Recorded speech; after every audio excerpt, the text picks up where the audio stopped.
దావీదు గొలియాతుని ఏం చేసిండు? ఎలా చంపేసిండు? ఎలా? ఎన్ని రాళ్ళు తీసుకుండు? 5 రాళ్ళని తీసుకొని ఎన్ని రాళ్ళతో కొట్టిండు? లేదు 5 రాళ్ళతో కొట్టిండు. లేదు 5. ఒక్కడే ఎక్కడ తగిలింది? మరి బతికిండా? ఎలా చనిపోయిండు? అది ఎలా సాధ్యమైంది?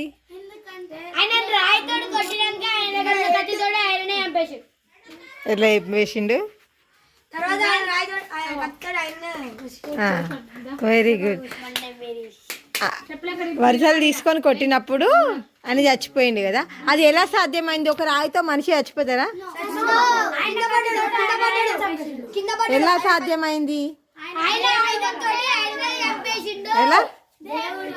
దేవుని వలన అది సాధ్యమైంది కదా. మరి ఈ